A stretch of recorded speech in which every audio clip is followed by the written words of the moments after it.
principais nomes do cenário político passam por aqui. Café com Política. Recebendo hoje a vereadora reeleita para o seu segundo mandato, Marcela Trópia, do Partido Novo. Primeiro, as minhas felicitações pelo seu resultado eleitoral, já que só estamos nos vendo agora no início de janeiro. E obrigado por estar mais uma vez aqui conosco. Acho que é a sua primeira vez agora no nosso novo Primeira estúdio, vez vereadora. Nesse estúdio que ficou maravilhoso e mostra aí o protagonismo do Jornal Tempo em Belo Horizonte e em Minas Gerais. Bom tê-la aqui conosco mais uma vez.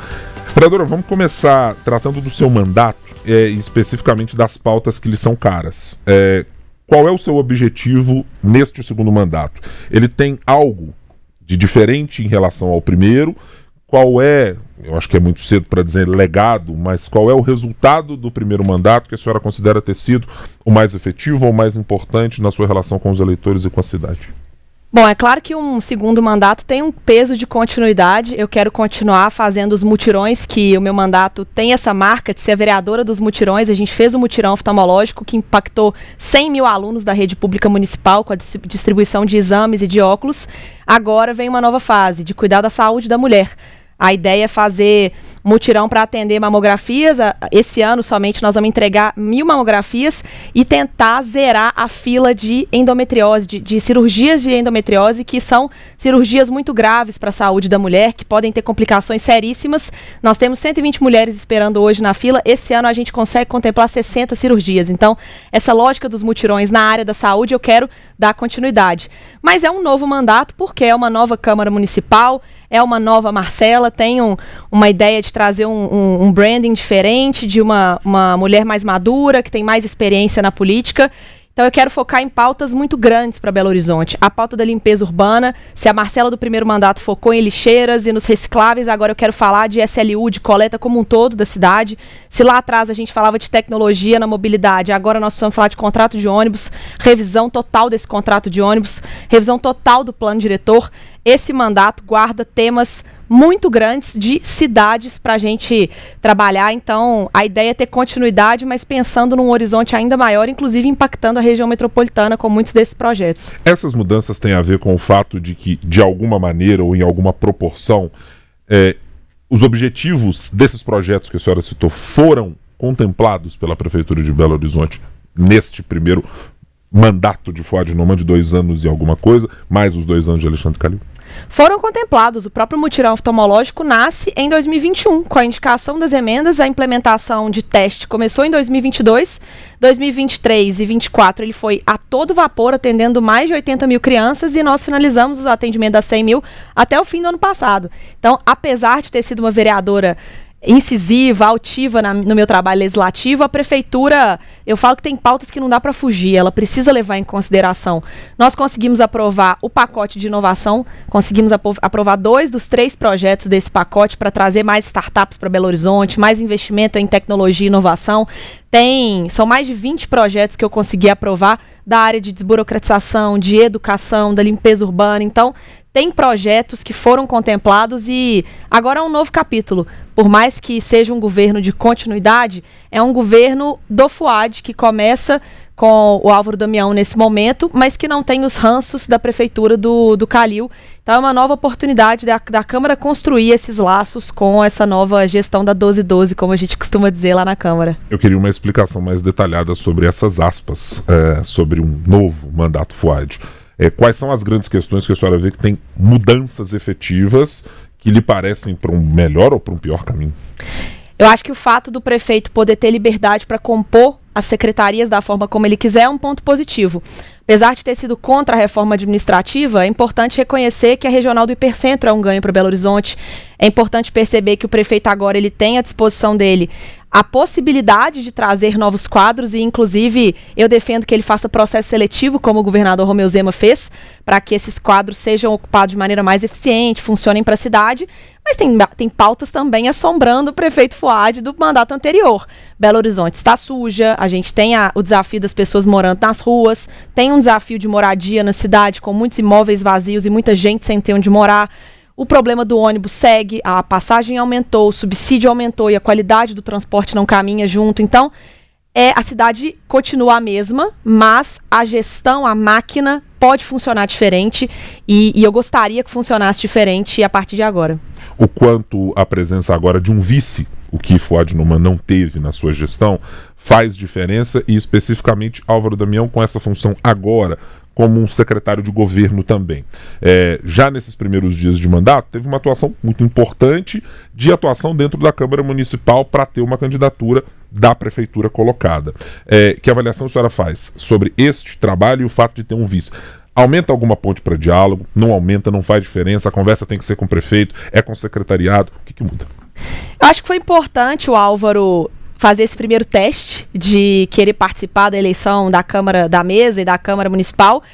Obviamente não foi bem sucedido. Juliano é o nosso presidente agora, inclusive contou com o meu voto e conta com o meu apoio lá dentro. Só que eu acho que foi muito curto, né, o período de articulação. Eles começaram a campanha depois do dia 24, enfim. Câmara é um ser à parte quando a gente fala de eleição da mesa diretora, porque logo depois da eleição municipal já começam as articulações. Mas foi um bom teste para ele colocar o pé na água ali e sentir a temperatura. Pensando nesse novo governo Fouad com um vice colocado, é totalmente diferente, Guilherme, porque a gente sentia que não existia uma ponte com a prefeitura, apesar da presença do Bruno Miranda, que foi um grande líder de governo, apesar do secretário Anselmo. Era um abismo, porque eram pessoas que muitas vezes não lidavam no dia a dia da Câmara. O Bruno queria levar as pautas dos vereadores, mas não conseguia encontrar um espaço para que essas pautas fossem levadas mais a sério. E agora, com a presença do Álvaro, o Álvaro foi vereador 8 anos. Existe a expectativa, eu falo não só por mim, mas pelos colegas, de que a gente consiga estar mais perto da prefeitura, e vale dizer que ontem o prefeito em exercício já deu demonstrações disso. Nunca eu fui à prefeitura assinar a sanção de um projeto de lei. E ontem eu fui convidada para isso. Eu, ex-vereador Ciro, o vereador Ilcinho, o Irlan também, que era coautor do projeto de fraudários acessíveis comigo, foi convidado. Tivemos a presença lá do Bruno Pedralva, que eu trombei no corredor. Isso é muito simbólico. Mostra que o Álvaro não tem essa vaidade de querer ser o que assina os projetos e sanciona, mas que quer fazer isso junto com os vereadores. E são nesses pequenos gestos que a relação vai melhorando e vai gerando mais proximidade. Então, ponto positivo aí para o Álvaro nesses primeiros 8 dias de prefeitura. O fato de o Partido Novo ter dado seu voto majoritariamente para Juliano Lopes Lobato quer dizer, e a senhora me corrija e diga se sim ou se não, que está mais próximo do que é o grupo familiar do ponto de vista de gestão, de compartilhar alguns ideais, há convergências entre o que é a bancada do Novo e o que é o grupo que hoje majoritariamente comanda a Câmara Municipal de Belo Horizonte? Acho que são agendas que podem caminhar juntas, mas são independentes. Deixa eu explicar. A eleição da mesa diretora fazia todo sentido caminharmos juntos, era um acordo que o próprio partido já tinha estruturado com o secretário da Casa Civil, Marcelo Aro. A partir de agora, não queremos ser base do prefeito Álvaro Damião. Isso é uma diretriz clara do partido para nós 3 da bancada. Se a família Aro quiser ser base, podem fazer o movimento de maneira independente. Não acho que serão, até pelas declarações dos últimos dias. Mas até a eleição da mesa é um projeto que foi uma disputa em conjunto. A partir de agora, nós temos agendas muito diferentes.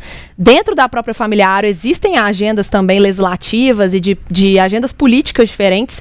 Então, a partir de agora, a gente segue com a independência, mas é claro, ganhamos a mesa junto, vamos trabalhar juntos pelo diálogo ali da Câmara com a Prefeitura, por pautas relevantes como a passagem do ônibus, o aumento da passagem de ônibus em Belo Horizonte, questão da limpeza urbana, da falta de segurança. Temos várias pautas que vamos trabalhar junto, porque é inevitável. Eles têm 7, 8 vereadores, nós somos 3, somos os 6 do PL, e assim vão criando as alianças tema a tema dentro da Câmara Municipal. A senhora esteve num posto privilegiado de decisão, estando na mesa diretora no último biênio, né, na última legislatura. O que deseja nesta? Algum cargo específico de presidência de comissão? Tem alguma que lhe brilha os olhos, ou que gostaria de ter, ou que tem conversas iniciadas para ocupar, que seja consoante com as suas pautas? Bom, eu fiquei na Secretaria-Geral por 2 anos, foi uma experiência maravilhosa de conhecer a Câmara do lado de dentro e de propor melhorias para a gestão da Câmara Municipal. A gente deixou o BH para você, que é um site que traz transparência do orçamento da cidade para os cidadãos, para a imprensa, para os vereadores, e eu tenho certeza que essa nova mesa diretora vai querer dar continuidade, porque é um projeto que empodera a Câmara Municipal de ter nas minúcias ali os números da cidade. eu também consegui propor uma mudança para enxugar a Secretaria-Geral e torná-la mais eficiente. Os processos de compra da Câmara eram descentralizados e agora existe um centro de custo único. A gente conseguiu otimizar esses detalhes que, como servidora pública, eu me divirto, mas o público aqui em geral talvez não ache tão interessante. Mas fiquem tranquilos que é sinal que dinheiro público vai ser economizado. E a partir de agora, acho importante abrir espaço para outras pessoas. Minha colega de bancada está lá como primeira vice-presidente. Fernanda traz um olhar, né, como ex-promotora de justiça, uma coisa mais da fiscalização, do combate à corrupção. É uma outra pegada que eu acho que é importante para a gente trazer esse equilíbrio. E, em termos de comissões, sou muito grata ao que a Comissão de Educação me trouxe até aqui. Foram 3 anos na presidência da comissão. E muitas entregas, falamos sobre saúde mental, combate à evasão escolar, a própria ideia do mutirão oftalmológico nasce na Comissão de Educação. A partir de agora eu quero me voltar para pautas da administração pública. Administração pública, orçamento, finanças, até para conseguir ficar de olho na execução das emendas impositivas, para garantir a continuidade do BH para você. Essa é uma pauta que eu tenho know-how para fazer, pela minha carreira na Fundação João Pinheiro, por ter sido servidora pública de carreira e agora quero contribuir nessa parte específica, porque quando o orçamento vai bem, todas as políticas públicas vão bem. E acredito que posso contribuir dentro da Câmara nesse sentido. Há uma questão relacionada ao orçamento que me parece a mais relevante para este atual mandato. A senhora tem uma postagem aqui de 18 de dezembro de 2024 dizendo assim: eu avisei, passagem de ônibus, subsídio, isenção de imposto para a empresa não são uma boa ideia. Vereadora, o que é uma boa ideia para estar no novo contrato? Porque a janela está aberta para essa discussão acontecer, para que até o fim deste mandato os atuais vereadores, prefeito, Tribunal de Justiça, quem mais precise entrar nessa discussão, apresente uma solução que traga um transporte melhor para o cidadão, do ponto de vista de custo, de operação e do resultado, né, da relação custo-benefício. O que é que tem de estar no contrato e como é que isso tem de ser feito? É comissão? Não tem comissão? Precisa juntar vereador e prefeito de Belo Horizonte? O que é que tem que ser feito? Bom, o contrato atual não serve. Ponto final. Acho que todo mundo concorda nesse sentido. O novo contrato precisa ter o quê? Primeira coisa, separação entre quem cuida de ônibus, quem cuida da bilhetagem e quem cuida da garagem. São 3 áreas que não podem ter as mesmas pessoas operando porque tem um conflito de interesse. Segunda coisa, tarifa digitalizada por completo. É um projeto que a Câmara Municipal aprovou e que tem que ser implementado em todas as linhas. Pagamento com cartão ou BH Bus, ou então com seu próprio cartão de débito e crédito. Terceira coisa, integração com a região metropolitana. As pessoas não podem ficar pagando tarifa duplicada para utilizar os ônibus do Sistema Ótimo e do sistema do cartão BH Bus. Quarta coisa, faixas exclusivas para os ônibus, projeto que a Câmara também aprovou, que a Prefeitura precisa colocar em prática para que as pessoas deem preferência para o deslocamento de ônibus, e a faixa exclusiva garante mais fluidez nesse sentido. E é importante também agregar tecnologia em todo esse sistema para ter mais transparência. O que isso quer dizer? Hoje você veio para cá, provavelmente veio de carro, mas tem uma série de trabalhadores aqui do Jornal Tempo que utilizaram o transporte coletivo e fazem esse deslocamento de segunda a sexta, sábado muitas vezes, domingo quando tem plantão. A Prefeitura não tem noção dos deslocamentos diários que acontecem todos os dias pelas pessoas. Então, eu saio de casa, vou todo dia para o meu trabalho, depois busco meu filho na escola e vou para casa novamente. Quando você tem esse mapa dos deslocamentos, você consegue colocar mais linhas onde tem mais pessoas se deslocando e menos linhas onde tem menos pessoas se deslocando ou nos horários que essas pessoas se deslocam com mais frequência. Só isso, essa pesquisa origem-destino que a gente chama na administração pública, já consegue ajudar a reorganizar a frota atual que a gente tem, porque eu tenho certeza que tem linha sobrecarregada e tem linha subutilizada.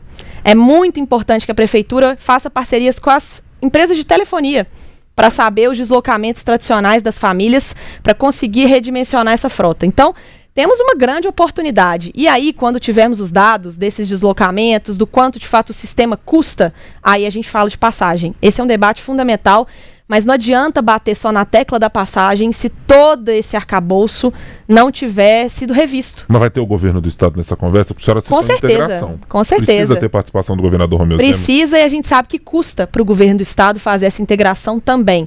Mas pensa comigo, o ônibus metropolitano transita no asfalto que as prefeituras fazem. Tem que haver um tipo de compensação. E eu sempre falei isso, tá?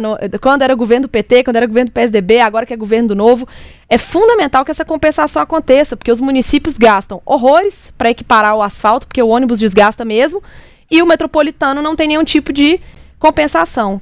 As pessoas que gastam dinheiro na passagem no metropolitano deixam de gastar no municipal. E o sistema depende dessa passagem, de certa forma. Então, precisa ter essa integração. E quanto mais integrado for, eu tenho até um palpite que começa custando, mas depois se reequilibra, porque você consegue otimizar. O metropolitano cobre uma parte, o municipal cobre outra, as estações de integração começam a se multiplicar nas bordas da cidade e o transporte volta a funcionar melhor. Mas sem informação, tudo é achismo, é politicagem e vai levar a gente para o mesmo buraco de sempre nessa pauta da mobilidade. A senhora falou num certo momento sobre um rebranding, sobre uma Marcela Trópia nova neste segundo mandato. E eu ouvi de 2 interlocutores, uma pessoa que está no grupo hoje de vereadores que comanda a Câmara e gente da Prefeitura de Belo Horizonte que se surpreendeu com a Marcela Trópia se transformar em Trópia, quando da votação para a eleição da presidência da Câmara. A senhora vai ser agora Trópia? Por que a decisão de fazer essa mudança? O Vereadora Trópia é uma grande homenagem à história do meu avô, Célio de Oliveira Trópia. Para quem não sabe, foi fundador do Caminhos para Jesus, Núcleo Caminhos para Jesus, que fica lá no Floramar e que faz um trabalho brilhante com crianças e idosos com paralisia cerebral, ou então que tenham hidrocefalia, doenças complicadas e que muitas vezes são crianças abandonadas pelas famílias. Eu me aproximei muito do núcleo recentemente, como vereadora, pude ajudá-los com emendas impositivas, a gente conseguiu regulamentar a praça em frente ao núcleo, que não era regulamentada, era uma rua. Olha só para você ver. E agora é uma praça que a escola pode usar, que o núcleo pode usar para suas festas. E nesse segundo mandato eu quis agradecer a minha família Trópia, que também é uma família que tem uma participação intensa na cultura de Ouro Preto, né? Quem aqui nunca foi no Passo Pizza Jazz? É um dos melhores restaurantes de Ouro Preto, fundado pelos Trópia. E toda hora eu trombo por um Trópia por aí. Sem falar da história do meu tio-avô, Wilson Trópia, que era irmão do meu avô Célio, que foi vereador, foi deputado em Minas Gerais. Então, a ideia é ficar uma coisa mais enxuta, forte, direto ao ponto, e um sobrenome que ainda tem muito a entregar para Minas Gerais. Nós estamos conversando com a vereadora Marcela Trópia, do Partido Novo. No Café com Política. No Café com Política. Hora do bate-pronto. Vamos agora àquele espaço que a senhora conhece muito bem, vereadora. Então vamos lá.